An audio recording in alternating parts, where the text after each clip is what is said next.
성전 완전하신 대제사장인데요. 화면을 띄워주세요. 제 아이패드 좀 한번 되도록 확인 좀 해주세요. 나중에.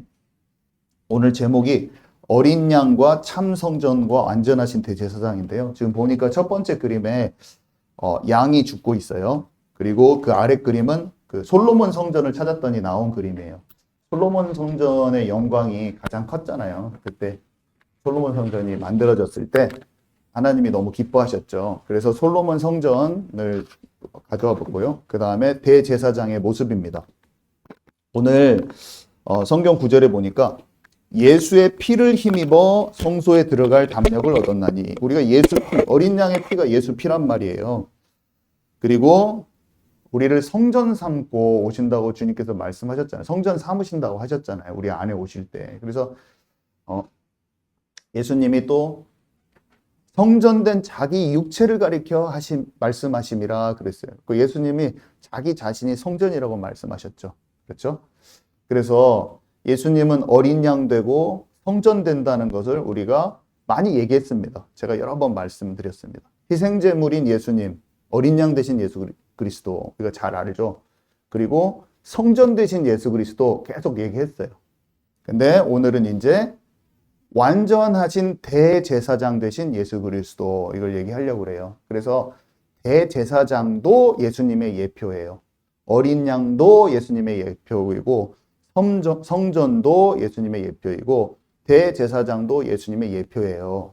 그런데 제가 신앙생활을 옛날에 해보니까 어린 양, 유월절 어린 양 되신 예수님을 제가 잘 모를 때가 있었어요. 근데 유월절 어린 양의 피로, 이 찬양을 어렸을 때 불렀는데 6월절 어린 양의 희생 대신 희생제사, 그것이 예수님인지 마음에 크게 와닿지 않았었는데, 그 피제사, 희생제사, 출애굽할 때 그 피제사가 내게 와닿을 때가 있었단 말이에요. 그리고 어느 정도 시간이 지나서 신앙생활 하다 보니까 이 성전에 대해서 많이 알게 되더라고요. 그러면서 성전에 담긴 예수님이 성전이시라는 것. 지난주에 그러니까 주일에도 설명했지만 성전이 무너질 수밖에 없었던 그 이유. 성전이 예수님인데, 예수님과 관계를 뜻하는데, 그 사랑을 놓쳐버린, 하나님의 사랑을 놓쳐버린 언약 백성에게 성전이 무너지는 것을 보여주셨단 말이에요. 예수님, 뭐 큰 뜻이 있죠. 그 다음에 대제사장 되신 예수 그리스도라고 성경에 너무너무 많이 나옵니다. 큰 대제사장. 근데 왜 큰 대제사장인가라는 거기에 대해서 명쾌하지 않고 잘 와닿지가 않더라고요. 그런데 대제사장에 대해서 자꾸 공부할수록, 성막에서 성전에서 어떤 역할을 했는지, 그가 또 어땠는지를 볼수록 예수님의 마음이 거기에 엄청 많이 담겨져 있는 거예요. 그래서 오늘 조금 복합적으로 세 가지를 같이 들여다보고자 합니다. 일단은요, 성막에 세 가지 공간이 있는데요. 성막 평면도 보여주세요. 이게 보면은 지성소가 있고, 이게 이제 북쪽, 동서남북, 이게 북쪽을 위쪽으로 해서 지금 성막을 배치해 본 거예요. 그러니까 위쪽인지 북쪽이고, 성막에 뚫린 문이 동쪽으로 들어오게 되어 있습니다. 동쪽으로 지금 들어오고 있죠. 그래서 동쪽으로 들어오면 번제단을 만나고 물두멍이 있고요. 그 안에 보면 이제 성소가 있는데, 이쪽 오른쪽이 성소고 이쪽이 지성소죠. 그죠? 그래서 우리가 지금 성소 안에 있는 세 가지 성물에 대해서 지금 보고 있는데, 금등대와 떡상과 이제 그 다음 주에는 분향단에 대해서 하겠죠. 근데 이제 이 지성소와 성소가 이렇게 생겼는데,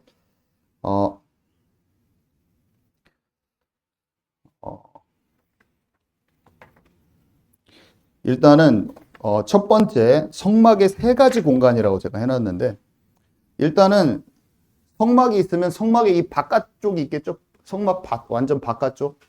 그 다음에 성막 안에서도 성막 뜰의 부분, 울타리 안쪽의 부분이 있겠고. 그러니까 첫 번째는 성막 울타리 바깥에.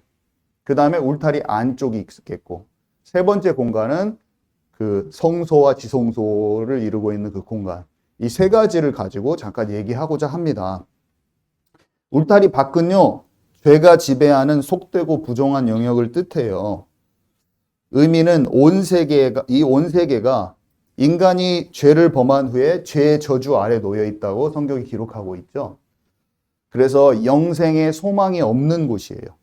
그래서 하나님의 전으로 들어가서 죄를 해결받지 않으면 영원한 죄의 형벌을 피할 수 없는 곳이에요. 다음 그림 보여주세요. 다음 보시면 그래서 성막은 울타리가 있는데 울타리의 재료는요. 희고 깨끗한 세마포 휘장이에요. 딱 봐도 흰색으로 해놨어요. 흰색. 무슨 의미겠어요? 이거는 깨끗하고 거룩한 집이다 이거죠. 출애굽기 27장 9절에서 19절에 보면 이 울타리에 대해서 자세히 설명이 되어 있는데요. 출애굽기 27장 9절에서 19절이죠. 가늘게 꼰 배실로 만든 세마포는 대제사장의 두건이나 관이나 속바지를 만들어요. 우리가 지난번에 했었어요. 가늘게 꼰 배실로 만든 세마포는.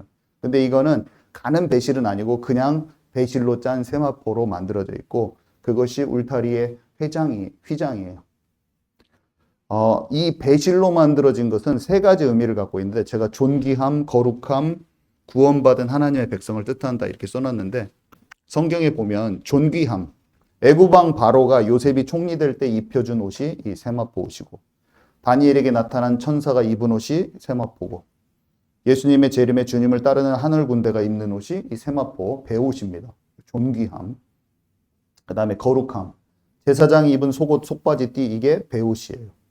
그리고 예수님이 죽으셨을 때 이 세마포에 쌓였어요.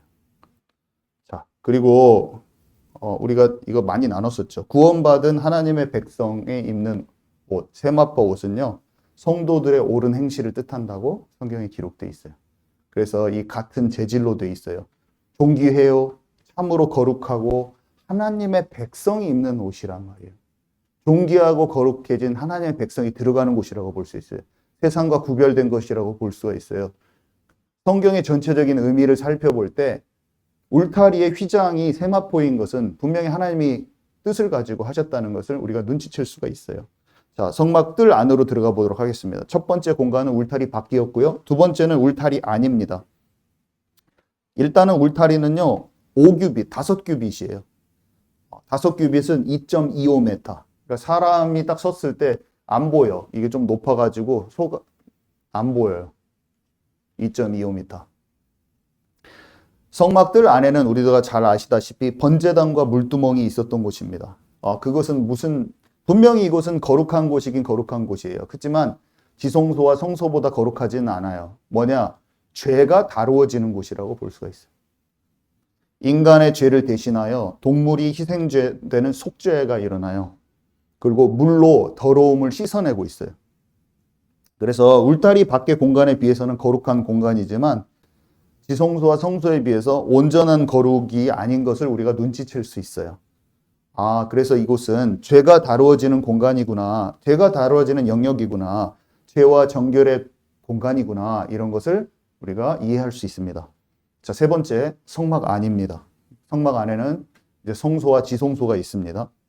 이곳은요, 하나님께서 구분시켜 놓은 하나님께 속한 영역입니다. 그래서 금으로 막 돼 있잖아요. 금은 영광을 뜻해요. 금은 영원한 걸 뜻한다고 했어요. 영광스러운 하나님의 나라. 천국 가면 금으로 다 길이 다 금이야. 그걸 뜻해요. 새 예루살렘 성이 막 다 금으로 돼 있단 말이에요. 근데 여기가 길이가요, 30에 10, 30규빗에 10이에요. 다음 사진 한번 주실래요? 이게 정입방체, 주사위 같은 게 3개를 붙여놓은 거라고 볼 수 있어요. 정입방체예요. 그러니까 아까 5규빗이 뭐라고 그랬어요? 2.25m라고 제가 했던가요? 그것의 2배예요. 그러니까 한 4.56m 정도 됩니다. 그러니까 10규빗. 4.56 곱하기 3이겠죠? 저쪽 길이는. 그죠? 이해 가시죠? 한 층고가 3m나 3.3m거든요. 저도 건축가여서 알고 있죠. 한 층이 3.3m예요. 한 층고가. 근데 이게 위에 뭐 같은 게 들어가 있어가지고 한 3m 정도 될 거예요. 위에. 본래 층고는 이 보를, 바닥하고 보를 따져가지고 천장하고 따져서는 한 3.3m 되는데, 한 3m 되는데, 우리가 이걸 보고 알 수 있죠. 이거보다 훨씬 높죠. 4.56m. 근데 천정도 4.56m, 가로도 들어갈 때, 성막을 들어갈 때 4.56m예요. 그리고 성소 안은 4.56 곱하기 2겠죠. 한 10m, 9m 정도. 9m 정도 되겠죠. 그 성소 안에 있는 저쪽 길이는 9m 정도 되는 거예요. 그래서 지성소 안은 또 정육면체예요. 근데 참 신기한 게 새 예루살렘 성이 정육면체입니다. 성경에 나옵니다. 그래서 지성소가 새 예루살렘 예표한다고 사람들이 많이 생각하고, 새 예루살렘 사람들이 가져야 될 영적 상태, 지성소에 들어가는 하나님의 임재 가운데 들어가고 하나님 면전 앞에 쓸 수 있는 영적 상태라고 많이 생각하죠. 근데 저는 맞는 것 같아요. 그게. 아멘이십니까? 그래서 성소에는 제사장만 들어가요. 이것도 뭔가 많은 것을 예표하고 있어요. 지성소는 대제사장만 들어가요. 성소의 실제 의미하는 것은 그리스도라고 우리가 많이 말했잖아요. 죄인인 일반인들이요, 성막들에서 속죄와 죄 씻음을 통해서 왕 같은 제사장의 신분을 얻고 들어가는 것을 예표하고 있어요. 그래서 뜰만 밟는다 이런 말을 하잖아요, 우리가. 그 말이 이런 말이에요. 맨날 죄를 갖다가 넘어서지 못하고 교회 와가지고 은혜만 구하고 맨날 예수님 그리스도의 피 바르고 속으로 쏙 못 들어가는 거야. 성령 충만함으로 못 들어가요. 등불을 밝힐 수 있는 행함 있는 믿음으로 가지 못하는 거예요. 응? 그 안에서 말씀이 떡 꿀송이처럼 다른 그 속으로 못 들어가는 거예요. 성령이 모든 진리 가운데로 인도하기 때문에 떡상의 떡을 마음껏 먹을 수 있는데 온전하고 순전한 마음으로 못 가는 거예요. 누룩 없는 떡이 못 되는 거예요. 새 떡으로 교체를 못 하는 거예요. 그걸로 못 들어가는 거예요. 맨날 거기서 씻었다가 더러워져가지고 맨날 진흙탕에 구르는 거예요. 개가 토한 것을 먹는 거예요. 뭔가 예수님을 알긴 알았는데 진전이 안 되는 거예요. 약간 느낌이 확 옵니다. 그런 것을 딱 느낄 수가 있어요. 뭔가 죄와 이걸 정결케 되는 속으로 쏙 들어가 버려야 된다는 걸 얘기하는 거예요. 그래서 성소에는 제사장이 들어가야 되는데 우리는 왕 같은 제사장이 돼서 들어가야죠. 성령 충만 받고 말씀 충만 받고 들어가야죠. 자, 지성소는요. 여기 보면 지금 이거는 앙장과 덮개를 걷어낸 지금 상태잖아요. 그죠? 앙장과 덮개가 있었잖아요. 4개나 덮었잖아요. 휘장도 있는데 휘장 다 걷어내고 그 속에 있는 조각목을 금으로 싸가지고 반짝반짝 빛나는 그 상태만 지금 남겨놓은 지금 뼈대만 남겨놓은 상태잖아요. 그러니까 금으로 싼 그 성막의 널빤지가 조립된 그 널빤지만 조립된 상태. 아직 안 쳤어요. 이거를 덮개를 아직 안 씌웠어요. 근데 딱 봐도 지금 저기 안에가 지성소잖아요. 그죠?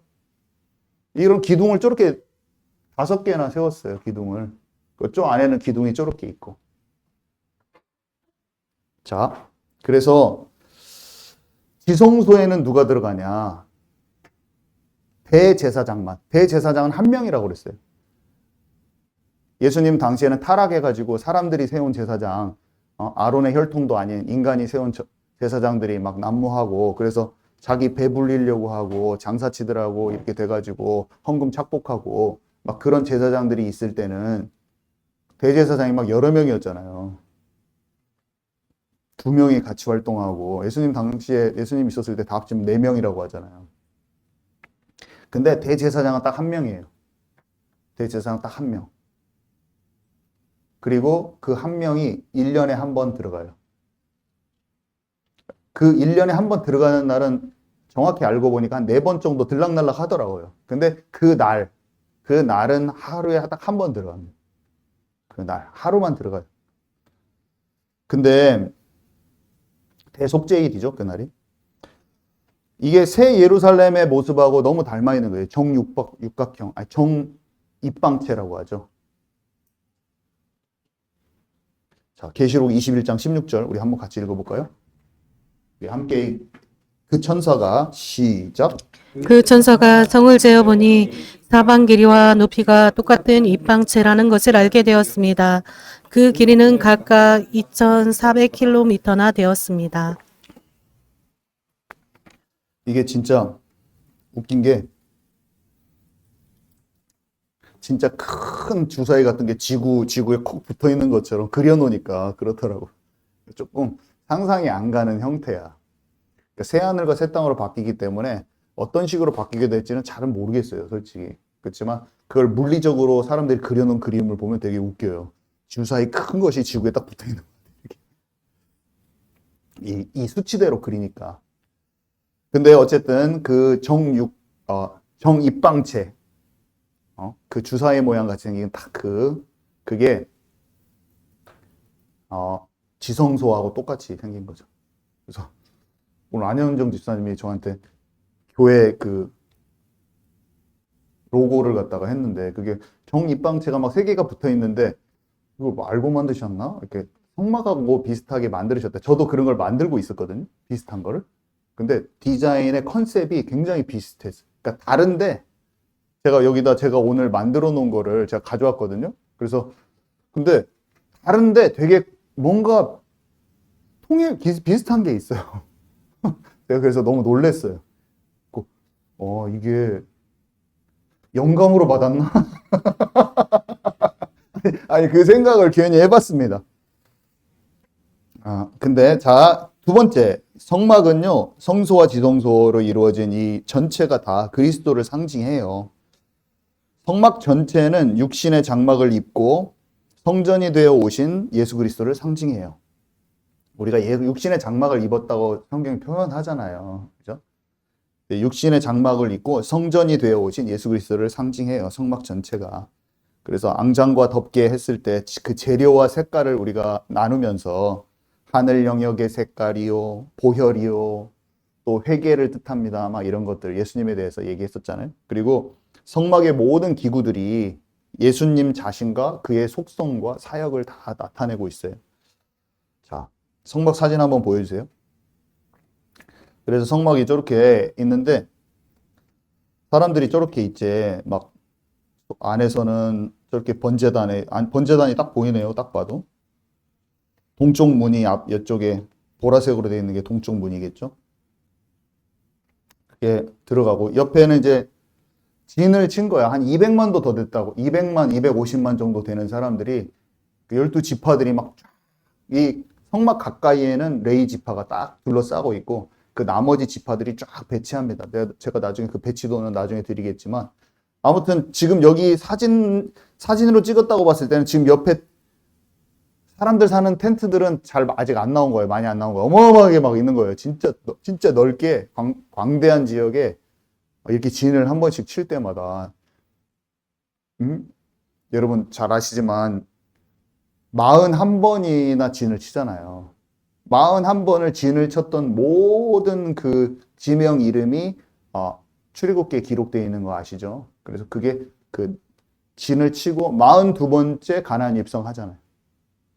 41번을 진을 치면서 움직인 게 다 기록되어 있습니다. 그래서 사람들이 그게 어딘지 지도에서 찾고 막 하죠.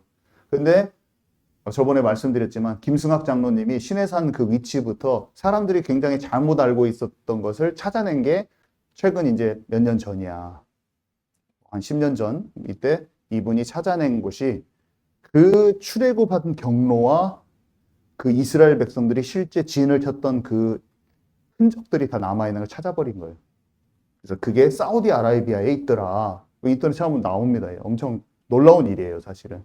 그래서 그 이스라엘 백성들이 움직였던 그 진쳤던 곳들이 지금 우리가 익히 알고 있던 그 시나이 반도가 아니라 시나이 반도 옆쪽에 있는 그러니까 사우디아라비아 쪽으로 되었다는 게 지금 밝혀졌어요. 많은 사람들이 이제 학계에서도 다 전환되고 있습니다. 믿고 있고 너무 놀랍죠.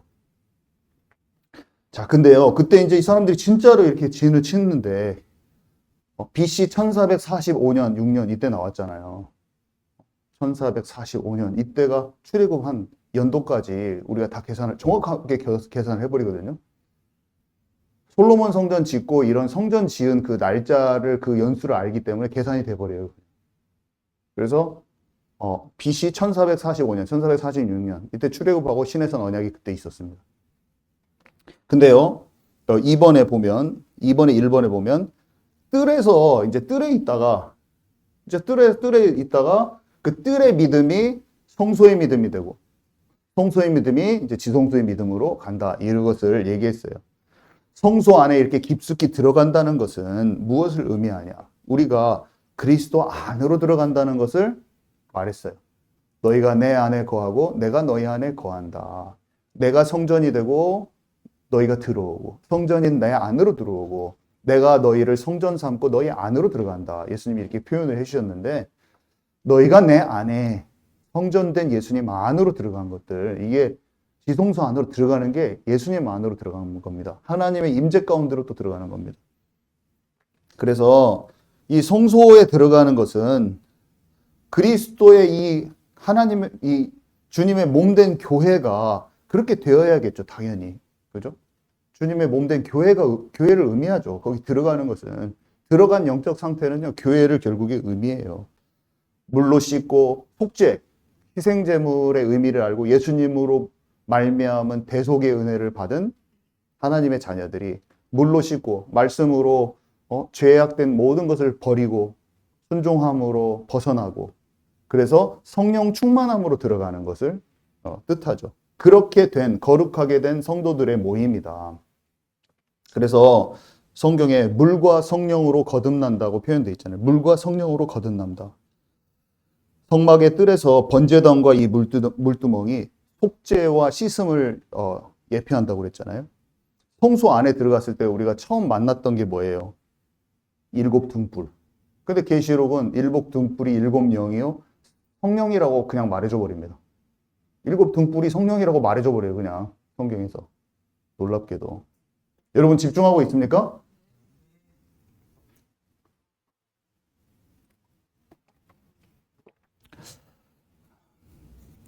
한마디로 번제단과 물두멍 뭐예요?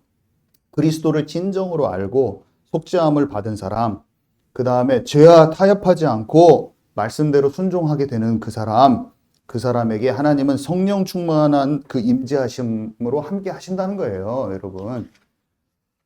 자, 다음 그림 보여주세요. 그래서 성막 안에 들어가면 저렇게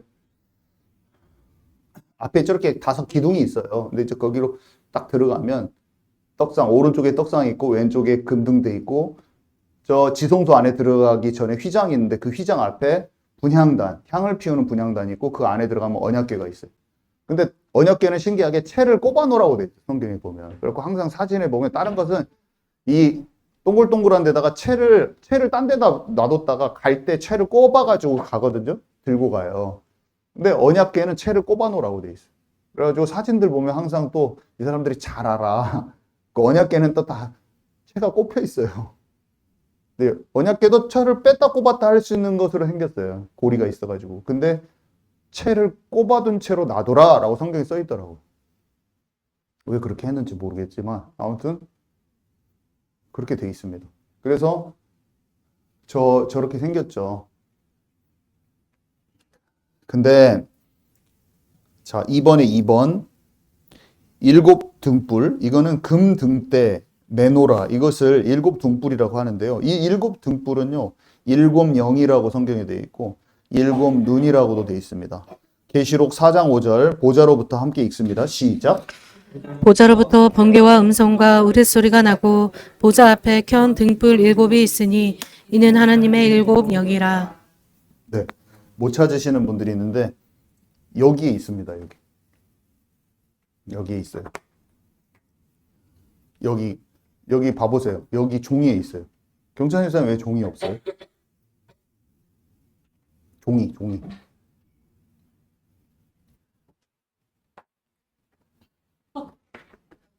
없으면 등짝 스매싱 한 대 딱 맞아야 될 것 같아요. 없으면은 가져오면 되잖아요.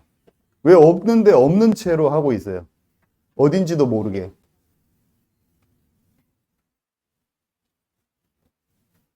잠깐 혼나는 타임을 가지고 가도록 하겠습니다. 이게 너무 중요한데 이거 이렇게 되면 안 돼요. 여기 한 자리에 있는데 만약에 우리가 말씀을 전하는데 잘 안 들려요. 그러면 목사님 잘 안 들려요. 이렇게 말해야겠죠. 안 말하면 어떻게 돼요? 1년 동안 그게 귀 안 들린 대로 있을 거 아니에요. 그러면은 싹 놓치는 거예요. 여러분 아멘이십니까? 뭐 없으면 없다고 말하고 우리가 이런 것도 못해서 하나님 앞에 어떻게 나아가? 안 그래요, 여러분? 단순한 것을 솔직하고 명확하게 할 줄 아는 것이 그게 힘입니다. 여러분 아멘이시죠? 우리 사이에 이런 것도 못해서 안 돼요. 그냥 쉽게 쉽게 할 수 있어야 돼. 알았죠? 네, 한번 해보세요. 그냥 끄덕끄덕 하지 말고.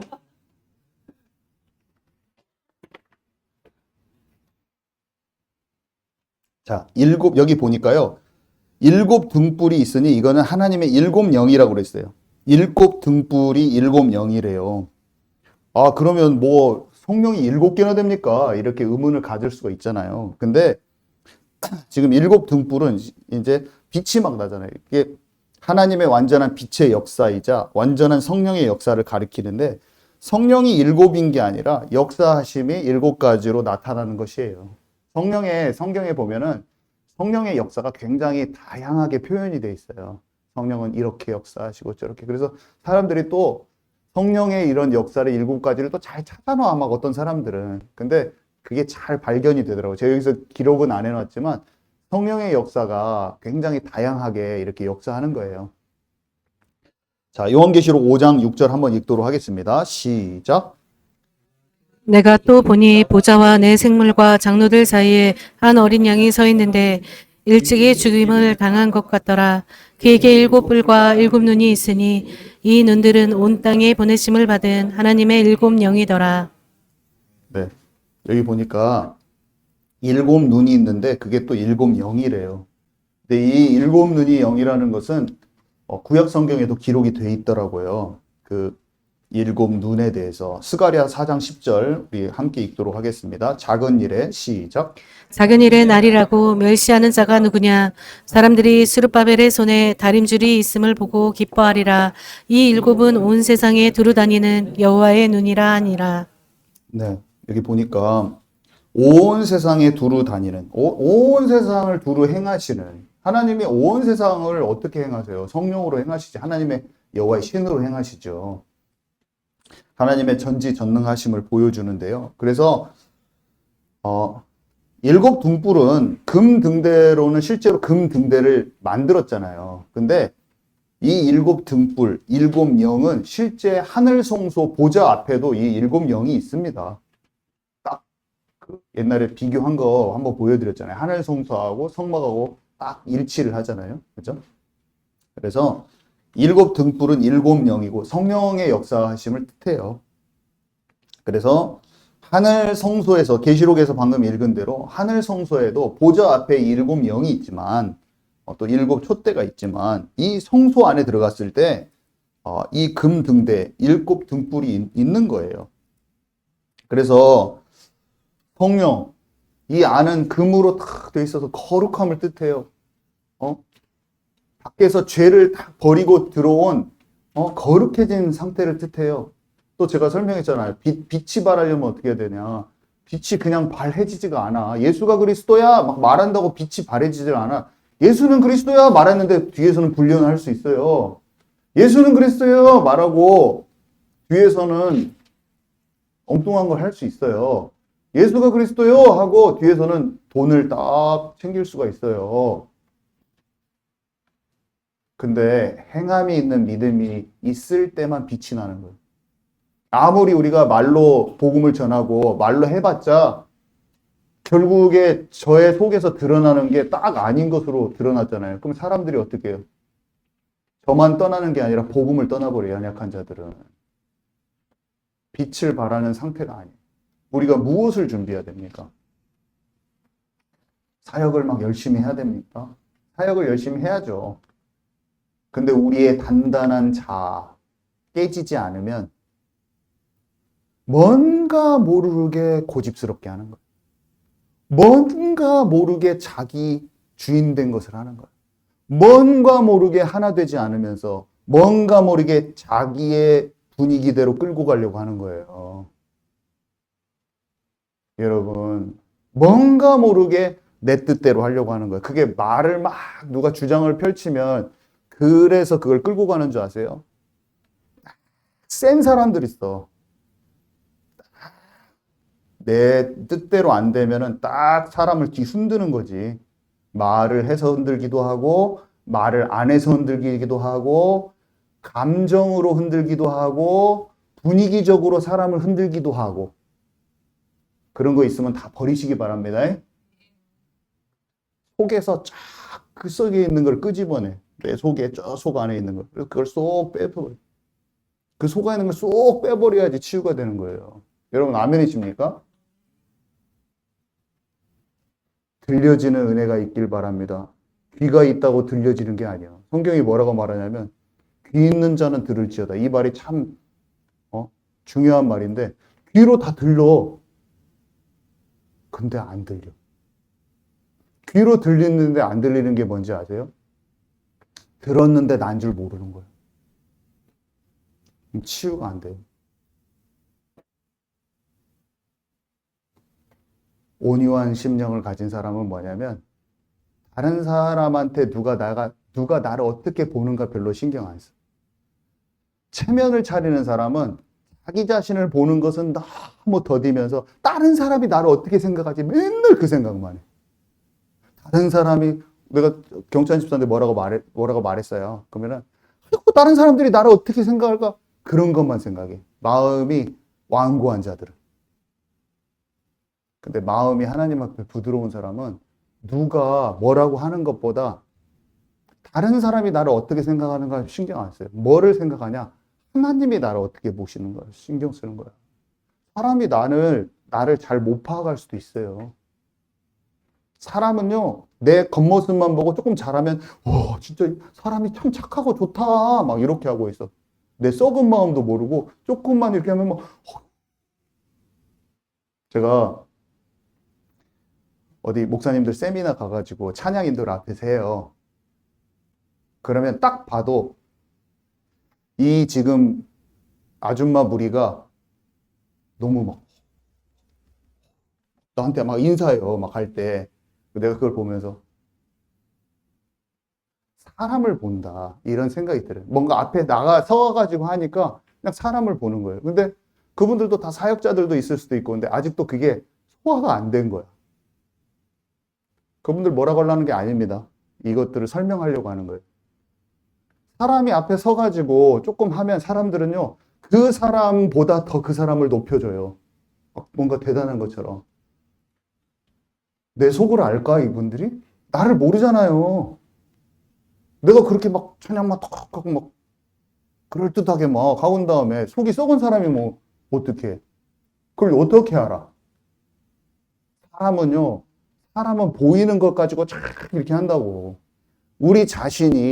우리가 보여지는 것에 우리 자신이 그렇게 사람이 어떻게 보는가에 왔다 갔다 할 필요도 없어요. 그거는 치유받지 않은 근본 기초 치유가 안 됐을 때 그 현상이 일어납니다. 내가 앞에서 찬양 인도하면 그 사람이 대단해요? 아니야. 아무것도 아니에요. 여러분, 이해 가십니까? 아무것도 아닙니다. 우리 자신이 아무것도 아닌 거예요. 깨닫는 은혜가 있기 바랍니다. 우리에게 깊은 깨달음이 있어야 됩니다. 자, 그래서요, 여기 보니까 고린도전서 6장 11절 제가 써놨는지 모르겠지만 데살로니가 후서를 써놨나요? 2장 13절 함께 읽도록 하겠습니다. 주께서 시작. 주께서 사랑하시는 형제들아, 우리가 항상 너희에 관하여 마땅히 하나님께 감사할 것은 하나님이 처음부터 너희를 택하사 성령의 거룩하게 하심과 진리를 믿음으로 구원을 받게 하심이니. 네. 참 이게 밖에서 이렇게 예수님의 구속의 은혜를 알고 말씀으로 나를 점검해서 순종함으로 들어가서 딱 들어갔더니 이 하나님의 성령의 이 일곱 등불, 이 빛의 이 성령의 이 충만함으로 들어가는 걸 지금 얘기하거든요. 성령에 대한 약속이 요한복음 14장 16절에 나와 있죠. 너희와 함께 거하시며 또 너희 속에 계시겠음이라 그랬고, 고린도전서 3장 16절 우리가 너무 잘 알지만 너희는 너희가 하나님의 성전인 것과 하나님의 성령이 너희 안에 계시는 것을 알지 못하느냐 그랬어요. 그래서요, 제사장이 등불이 꺼지지 않도록 밤새 지켰잖아요. 밤새 지켰어요. 제사장이 등불이 꺼지지 않도록 밤새 지켰어요. 이것을 제사장 된 우리가 예수님 안에 들어가고 예수님이 우리 안에 들어온다고 했을 때 예수님 안에 들어간 것도 생각해 보시고 그 안에서 등불을 켜는 것도 생각해 보시고 예수님이 우리 안에 오셔서 성령의 등불이 켜진 나도 생각해 보시고 한번 잘 묵상해 보시기 바랍니다.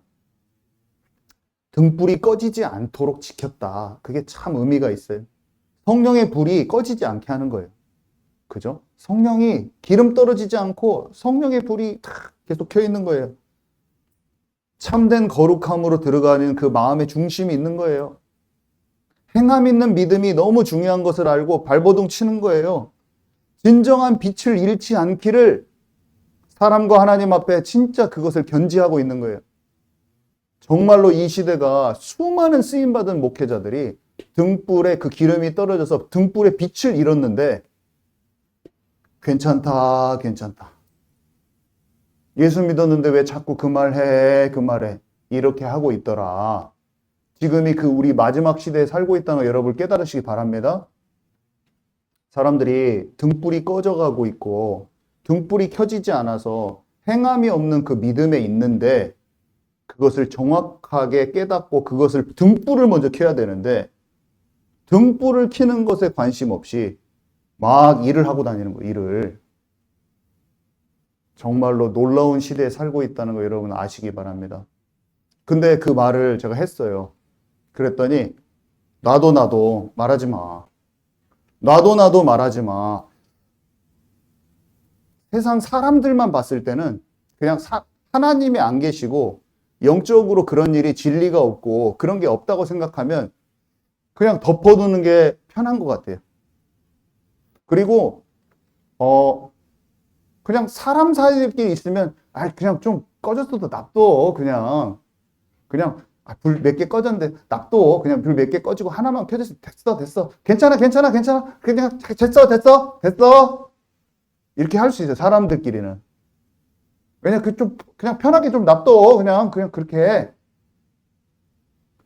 근데 이게 우리끼리는 괜찮았는데 하나님이 보시기에 아니었으면 어떻게 할 겁니까? 그렇지 않나요? 하나님이 보시기에 그게 아니었으면 어떻게 할 거냐고. 그거를 등불을 켜야 된다고 말한 사람이 야, 좀 놔두지. 그냥 좀 서로 잘 편하게 놔두지. 왜 그걸 굳이 말했어? 근데 나중에 알고 봤더니 하나님이 켜는 게 맞았어. 그럼 어떻게 할 거예요? 어떻게 할 거냐고요. 저는 어떻게 생각하냐면 하나님 앞에서 절대적으로 생각하지 않는 이상 사람의 좋은 생각이 사람 다 망친다고 생각합니다. 저는 그렇게 생각해요. 사람의 좋은 생각이 여러분 다 망칩니다. 이 사람한테 영적인 올바른 기준을 딱 정확히 알려주고 기도해 줘야 되는데 내가 그냥 그 사람 마음을 너무 배려하고 헤아려 줘야 되기 때문에 그 사람한테 맞추어서 그냥 해주는 거야. 착하고 좋은 마음으로. 근데 하나님은 맺고 끄짐이 확실하게 그것을 영적 도전할 수 있게 딱 해줘야 돼요. 근데 내가 좋은 마음으로 얘를 사랑하는 인간적인 좋은 마음으로 그렇게 해줬어요. 왜 그러냐면 내가 그렇게 말하면 껄끄럽거든. 자꾸 영적인 것을 올바로 말하면. 근데 이 사람의 영혼을 갉아먹는 일이 되면 어떻게 할 겁니까? 여러분 어떻게 할 겁니까? 제 질문이에요. 나의 좋은 생각으로 어떤 일들을 행했어요. 나의 좋은 기준으로. 그래가지고 잘 했어, 그냥. 그리고 지나갔어. 근데 그게 나의 인본의 기준이었으면 어떻게 할 거야? 그 사람을 병들게 했어. 그 사람의 영혼을 진짜 아니, 노준준 지사가 뭐 영적으로 막 싸우고 있었어요. 영적으로. 근데 이런 부분이 아니라고 진짜 제가 말해주고 도와줘야 되잖아요. 만약에 노준준 지사 그게 좀 싫어. 내 말을 듣기는 싫어. 근데 이 사람하고 나하고 걸거치는 게 없게 하려면 어떻게 해요? 그냥 인간적으로 괜찮아 막 하면서 그냥 모르는 데끼 그냥 살아주고, 영적으로 막 하나님 떨어가고 있는데 정말로 잘 권면 안 하고 대충 해주는 거야. 그냥 잘못된 기준 속에 영적으로 있는데 그냥 그래 괜찮아. 그냥 또 그 사람 완전히 병들게 하는 거야. 아니, 예수 그리스도의 권세로 이길 수 있어. 그렇게 말을 해줘야지. 안 그래요?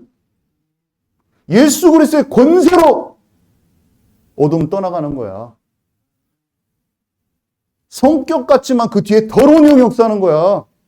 질병 같지만 더러운 영이 역사하는 거야. 근데 그냥 괜찮아, 조원아, 괜찮아. 그냥 그래도 저래도 괜찮아.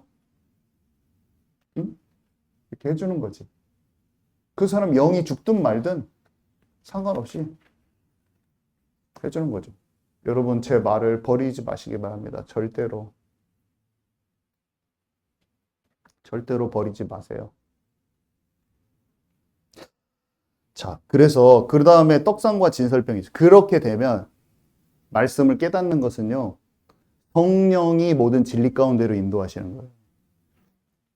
진짜 우리가 속죄함 받고 말씀대로 이렇게 순종하려고 발버둥 치면서 그 거룩함으로 들어갔을 때 성령 충만한 그 빛의 7명이 임하면 말씀이 알아지는 그 진리가 보화로 발견되는 게 강력하게 임하는 거예요. 그러면 어떻게 돼요? 진설병이 맛이 나는 거예요. 생명의 떡의 맛을 그때야 비로소 제대로 딱 성경이 열어 제껴져 버리는 거예요. 여러분, 그게 임해야 돼요. 성경을, 그거를 통과해야지 성경이 제대로 딱 열려집니다. 말씀을 제대로 열어진 건 성령의 힘이야. 성령이 우리를 모든 진리 가운데로 인도하는 거예요. 제가 이런 말을 하잖아요. 어찌고 저찌고 이 성막을 치면 인터넷에 자료가 얼마나 많은지 아세요? 거기에서 아닌 거하고 긴 것이 딱 구분이 돼버리는 거예요. 그리고 그 사람이 가르치는 사람도 있는데 그 가르치는 사람이 지금 엇나가 있는 것과 맞게 하는 것이 딱 구분이 돼버려요. 왜냐? 잘나서 그런 게 아니라 분별력은 하나님 주시기 때문에. 분별력 자체가 말씀을 깨닫게 하는 힘 자체인 거예요. 그게 없으면 가르칠 수도 없어요. 내가 진리를 확인할 수가 있어요. 그 사람이 가다가 온전히 안 갈 수도 있어요. 하나님 계시를 주셔서 잘 풀어놨는데 이 사람이 이상한 거 다른 것을 치우침으로 갈 수가 있어. 그거를 보는 힘이 내 쪽에서 없으면 어떻게 해요?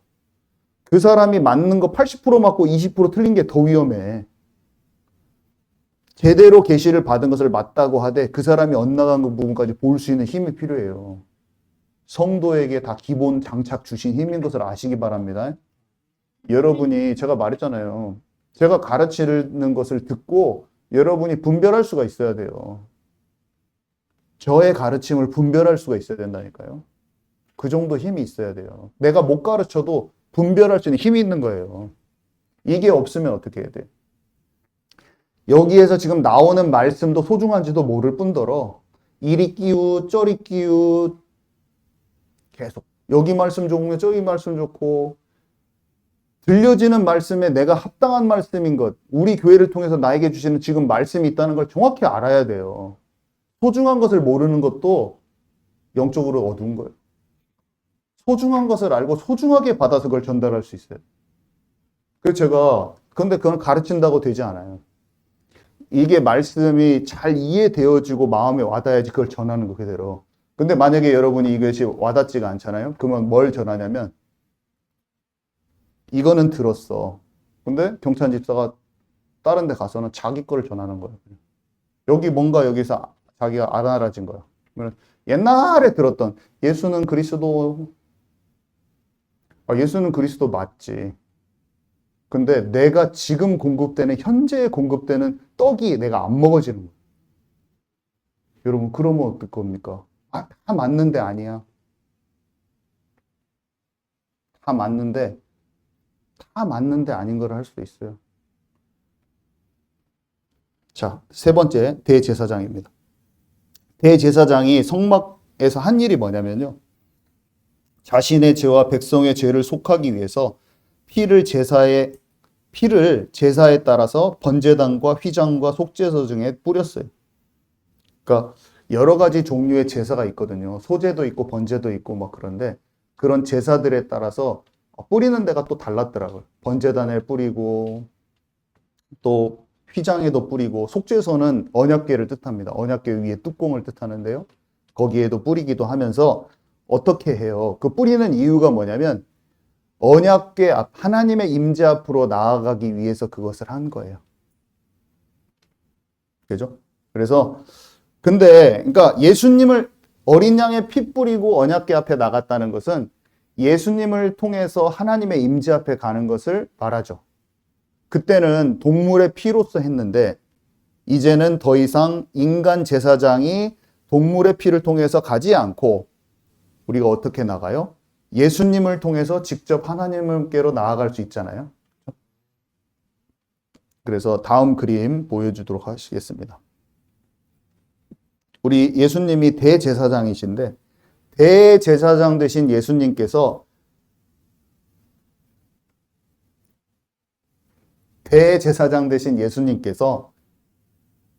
아까 피 뿌리는 거 이게 피 뿌리는 그림이었고요. 그죠? 그 다음 그림 들어가겠습니다.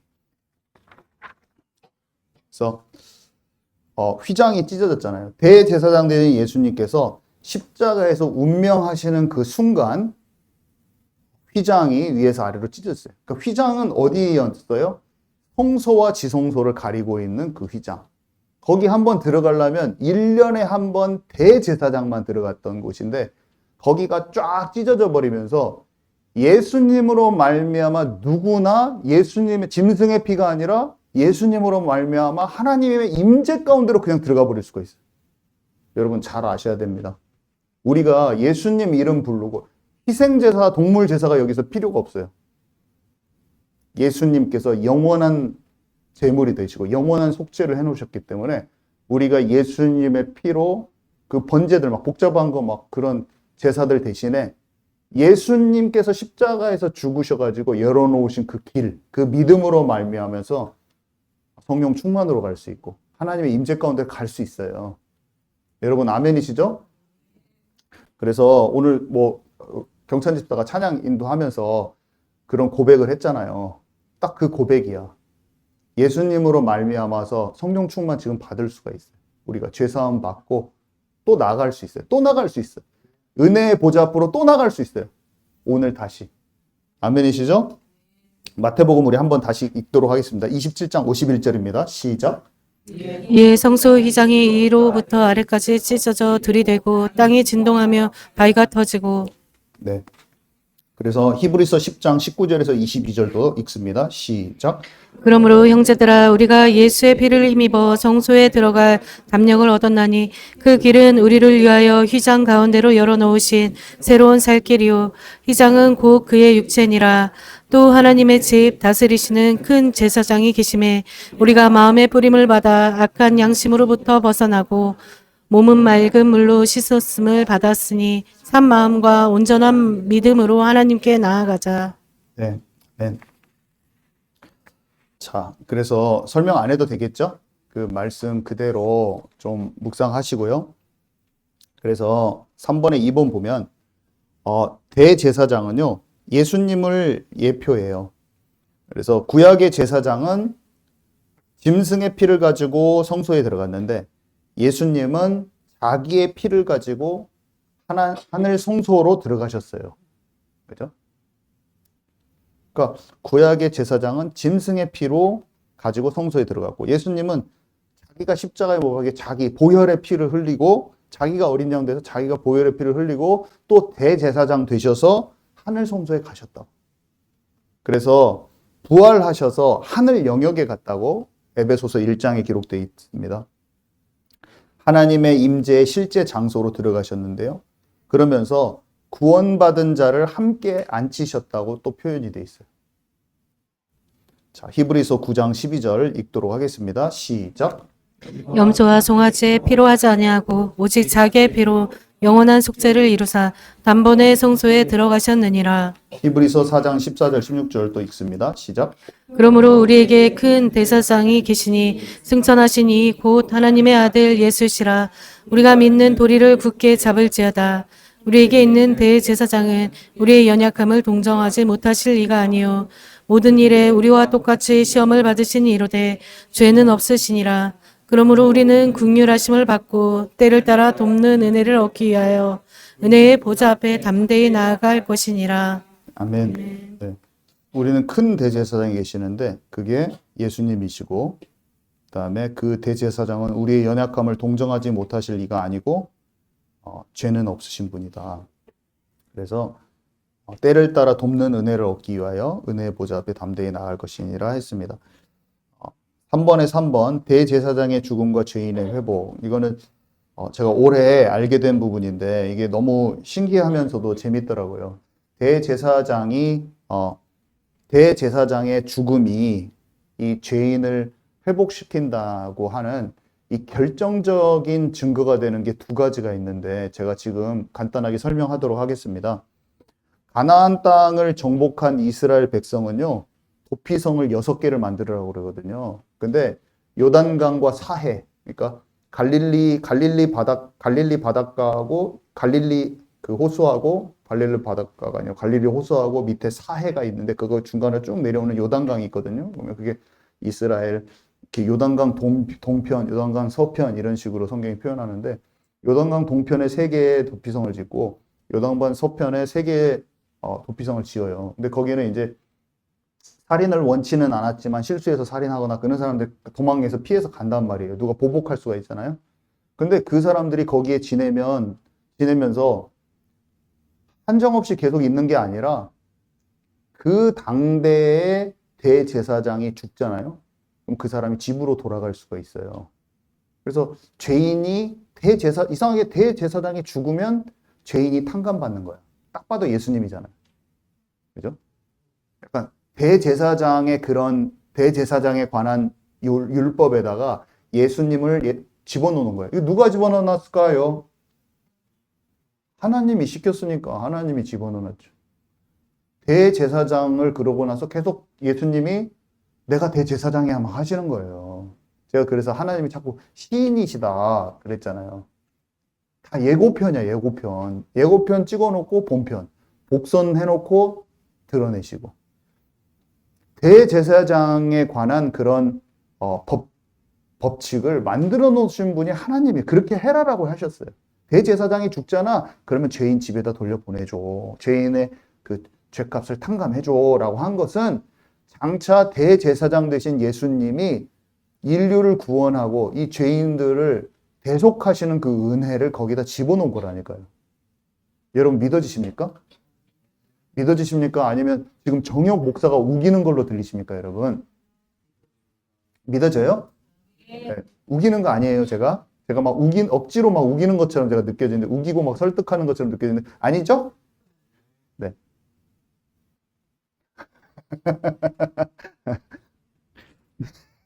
네, 그리고, 근데 진짜 너무 놀라운 게, 1대 제사장 아론의 죽은 날짜가 주전 1407년 5월 1일이거든요. 5월 1일. 주전 1407년 5월 1일. 제가 이거 칠판이 되면 쓰고 싶은데 제가 아직 안 돼서 가나안 입성 8개월 전이에요. 주전 1407년 5월 1일이 대제사장 아론의 죽은 날짜거든요. 1대 대제사장. 경찬 집사님 좀 이런 거 적기도 하고 그래서 좀 잘 전달해 이것을 잘 나의 것으로 작은 것도 만들어서 그 청년들한테도 알려주기도 이게 진짜 중요한 걸 제가 2개를 설명했잖아요. 멍 때리고 어문대 보지 말고 저는 경찬 집사를 뭐라고 하는 게 경찬 집사가 최고로 중요한 사람이기 때문에 제가 뭔가 말씀을 전했을 때 가장 먼저 마음을 합쳐서 했으면 좋겠어요. 근데 최고 안 해. 다 알고 있어서 그런가? 아니, 왜 근 거예요? 왜 나서 풀린 것 같이 왜 그래요? 오늘 왜 그래요?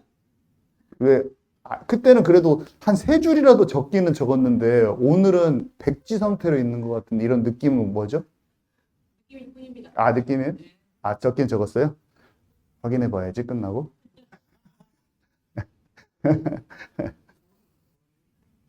이거 진짜 예, 제가 전하는 것 같지만 또 준비하는 과정 속에서 우리에게 중요한 메시지가 될 수 있잖아요. 그러면 이게 잘 내가 소화를 해서 저기 그 팔로워에도 전달하기도 하고, 그다음에 저기 뭐지? 키르키스에도 전달하기도 하고 해야 돼요. 근데 왜 안 적는지 저는 궁금하긴 해요. 정말로. 왜냐하면 너무 중요하기 때문에. 자, 그래서 아론이 죽을 날짜가 주전 1407년 5월 1일인데요. 너무나 놀랍게도 바벨론 포로 2차 귀환일이 주전 458년 5월 1일이에요. 그 다음에 바벨론 포로 3차 귀환일이 주전 444년 5월 1일이에요. 그래서 이들이 제사장이 죽은 날짜에 정확히 5월 1일에 맞춰서 이거는 도피성에서 돌아오는 게 아니잖아요. 그냥 바벨론 포로로 끌려간 데서 돌아오잖아요. 근데 여러분, 바벨론에서 출바벨론을 해가지고 이 세상 나라에서 나와서 성전을 재건하러 가는 것이 계시록 맨 마지막에 너희는 그 성에서 나와서 하나님의 성전을 짓는 예루살렘 성이 되는 것을 예표한다고 제가 계속 말했잖아요. 예수님의 재림을 예표하죠. 딱 봐도. 예수님의 죽음과 죽음을 통한 그 속죄를 딱 의미를 하잖아요. 아멘이십니까? 너무 신기하더라고요, 저는. 이 두 가지가 참 신기했어요. 도피성에서 대제사장이 죽었을 때 죄인들이 죄를 탕감받는 거하고 아론의 그 죽은 그 날짜에 포로에서 두 번 돌아왔던 거, 2차, 3차에 돌아왔던 것이 아주 올해 처음 알았습니다, 저는. 그리고 여러분 이게 마음에 좀 와닿았으면 좋겠습니다. 왜냐하면 세상의 어떤 명절이나 기념일보다 인류를 구속하신 하나님의 마음이 우리에게 구구절절히 느껴지는 게 가장 정상적이에요, 사실은. 그래서 우리가 말씀이 너무 꿀송이처럼 달더라고. 이 말씀이 너무 신기하면서도 그냥 신기한 것 자체가 아니라 하나님이 그렇게 남겨놓으셨어요. 작정하고 사람들이 발견하고 알고 기억하고 그렇게 하기 위해서. 자, 그래서 예수 그리스도의 대속의 예표다. 대제사장의 죽음을 통한 죄인의 회복은요, 예수 그리스도의 대속의 예표이고 예수님의 죽으심과 최종적인 구원을 뜻하는 거예요. 자, 결론입니다. 그래서 예수 그리스도는 우리를 위하여 흠없는 영원한 제물 되셨고요. 어린 양 되셨고요. 참 성전 되셨고요. 완전한 대제사장으로 오신 거예요. 그래서 마지막 그림 보여주시기 바랍니다. 그래서 로얄 프리스트 이렇게 써 있는데 왕 같은 제사장, 이게 영어로 로얄 프리스트거든요. 자, 대제사장 되신 예수님이 대제사장이셨고 그 대제사장 되신 예수님을 우리가 성막에서 일했던 실제 제사장들의 족보나 이 사람들이 뭐 옷을 어떻게 입었다든지 직무는 어떻게 감당했는지 이것을 보면서 예수님에 대해서 우리가 잘 알 수 있었죠. 그러면서 예수님이 우리에게 뭐라고 말씀하시냐면 너희들도 그 제사장이야. 너희들도 그 대제사장이야. 라고 말씀해 주신 거예요. 그래서 저는 이게 너무 와닿았어요. 어린 양을 모를 때는 6월절 어린 양의 피로 그 찬양도 와닿지 않았었는데 6월절 어린 양의 피로 그 찬양이 너무 좋아지더라고. 어린 양에 대해서 알고 나서. 성전에 대해서 알고 나서는 성전이 예수님인 걸 알고 나서는 또 성전이 그렇게 좋더라고요. 근데 대제사장에 대해서 막 옷이랑 이런 거 막 공부하고 나서는 예수님이 너무 잘 알아지는 거예요. 예수님 대제사장으로서 그 직무를 보고 했잖아요. 떡 진설하고 막 등불 관리하고 떡을 올렸을 때 그 묵은 떡을 내놓고 막 그런 마음 있잖아요. 그리고 들어가서 제사장이 하나님 임재 가운데 들어가는 마음, 막 양 잡아야 되는 그 번거로움, 그 양에다가 막 안수하고 죄를 다 옮기고 이 모든 것들이 하나님과 관계 속으로 들어가는 나의 예배를 다 알려주고 있어서 너무 좋더라고요. 그래서 여러분 어떠십니까? 베드로전서 2장 9절에 너희는 택하신 족속이요 왕 같은 제사장이요 거룩한 나라요 그의 소유가 된 백성이라고 했습니다. 그래서 우리에게 이 왕 같은 제사장의 직분을 주셨을 뿐만 아니라 여기 제가 로마서 15장 16절 이번 주에 공부하면서 알게 된 구절인데요. 이 구절이 참 제사장을 또 복음의 제사장이라고 바울은 표현했는데 그것을 현대인의 성경으로 찾아봤더니 너무나 이해하기 쉽게 복음의 제사장이 뭔지 명쾌하게 또 바울이 설명했더라고요. 우리 로마서 15장 16절 우리 한번 읽도록 하겠습니다. 시작. 그 은혜로 나는 이방인들을 위해 일하는 그리스도 예수님의 일꾼이 되어 기쁜 소식을 전하는 제사장 일을 하고 있습니다. 그것은 이방인들이 성령으로 거룩하게 되어 하나님이 받으실 만한 제문이 되게 하려는 것입니다. 아멘. 기쁜 소식을 전하는 제사장의 일을 자기는 그 직무가 그거라고 말을 하면서 이방인들이 진짜 성령으로 거룩하게 되고 이방인이 진짜 지성소 성소 안으로 들어갈 수 있는 그런 사람이 되도록 돕는 그 기쁜 소식을 전하는 제사장 일을 자기는 하고 있다고 고백하잖아요. 저는 마음이 두근거려요. 영국 나가기 전에 그 한 목사님이 하나님이 너를 제사장으로 불렀는데 어디 가느냐. 난 제사장하고 너무 거리가 먼 것 같아, 나는. 뭔 제사장이야. 나 속으로 생각했거든요. 뭔 제사장이야. 목사면 목사고 뭐면 뭐지. 뭔 제사장이야. 그렇게 생각을 했어요, 저는. 완전히 수준 낮은 생각이지. 너무나 좋은 말을 듣고도 부담스럽게 생각한 거야. 그러니까 좋은 말을 듣고도 그 좋은 말이 내 영혼을 깨우지 못한 거예요. 여러분, 오늘 말씀을 듣고 여러분 어떠셨습니까? 여러분 마음에 심령에 감동이 있고 꿀송이처럼 받아졌습니까? 아니면 분주한 세상의 생각과 나의 삶의 여러 가지 것들로 인해서 말씀이 꿀송이 같지 않고 예전에 저와 같이 부담스럽고 괜히 혼나는 것만 같고 여러분 혼도 나야 돼. 바울이 얼마나 혼 많이 낸지 아세요? 바울이 눈물로 훈계했다고 그랬어요. 제가 제 마음 속에서 여러분 사랑하는 마음밖에 없어요. 정말 경찬이를 제가 최고 사랑해요. 경찬이를 위해서 수년 동안 기도했어요. 여러분 모를 거예요. 제가 뭐 여기서 한마디 경찬이한테 한두 마디 한 것으로 여러분 모든 것을 평가하려고 생각하지 마세요. 그렇게 안 하죠? 네. 사람의 마음에 모르는 겁니다, 여러분. 사람의 마음을 모르는 거예요. 그것으로 판단한다면 사람의 마음을 모르는 거예요.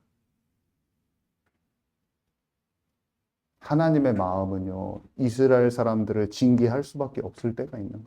하나님이 벌 주려고 그랬을까요? 깨닫고 집중이 돼야 되는데 분산되고 있기 때문에 딱 말한 거예요, 하나님. 여러분, 진짜 깨닫는 은혜가 있어야 됩니다. 지금 우리 교회는 진짜 중요한 때예요. 우리 교회가 지금 시작하는데 얼마나 중요한지 몰라요. 근데 절대로 나사 빠진 것 같이 되면 안 돼요. 절대로 감사를 놓친다는 것은 그거는 뭔가 속는 거야. 진짜 소중한 것을 알고 이거 제가 뭐 연필로 좀 뭐 받아 적으라고 율법적으로 그런 말일까요? 여러분 정말 그렇게 생각하세요? 이거 좀 안 적었다고 뭐라고 하는 그 정도 수준으로 제 말을 받아들이세요? 그러면 진짜 정말 뭘 모르는 겁니다. 기도 한번 합시다. 진짜 기도 한번 합시다.